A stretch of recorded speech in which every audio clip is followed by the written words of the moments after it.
President Obama has said that for the Israeli-Palestinian peace process to move forward, the construction of Israeli settlements in the West Bank has got to stop. The Palestinians have made that a precondition for talks. So this afternoon, I spoke with Israeli Prime Minister Benjamin Netanyahu, and I asked him whether he would offer any kind of a freeze on settlements to get the peace process started again. I think the issue of settlements is something that belongs to the final negotiations. It can't prejudge the negotiations. It can't be resolved before we even begin to talk about it. The issue of the settlements has to be resolved. It should be resolved at the end of negotiations, not before the negotiations. But, Mr. Prime Minister, are you saying unequivocally you will not offer any kind of a freeze, limited, full, any kind of a freeze on settlements as a precondition to talks? There are 250,000 people living in these communities. You know, they need kindergartens. They need schools. They need health clinics. They're living. I'm committed not to build new settlements. I'm committed not to expropriate additional land for existing settlements. But people have to live. You can't freeze life. So there is a way, I think, to relaunch a peace process and not get bogged down with this question, because we've just wasted 6 months on this issue. A former Israeli Prime Minister, the great Abba Eban, used to say about the Palestinians, they never miss an opportunity to miss an opportunity.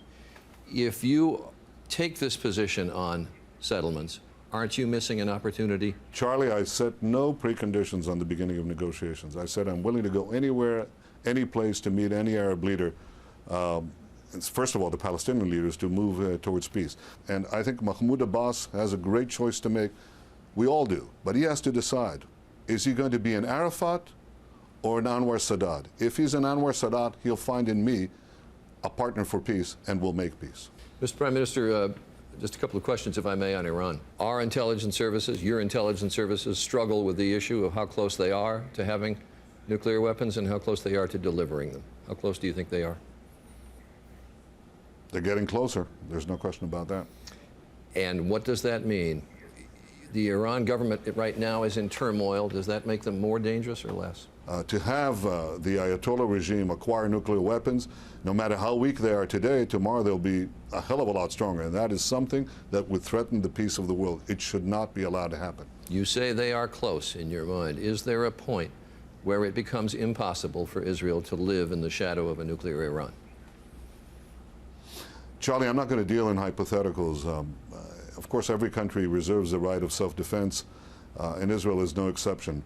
But as I'm pointing out today, the development of nuclear weapons by Iran would pose an enormous problem to the stability of the Middle East, to the flow of oil from the Middle East, to the security of my country, to the possibility of having terrorists enjoy a nuclear umbrella or receiving actually nuclear weapons from this Iranian regime. There's so many reasons, endless reasons, why this should not be allowed to happen, and it's time the international community acted in unison to make sure that it doesn't happen. The Israeli Prime Minister, Benjamin Netanyahu, a discussion this afternoon, and you can see more of that interview with the Prime Minister on our website at abcnews.com.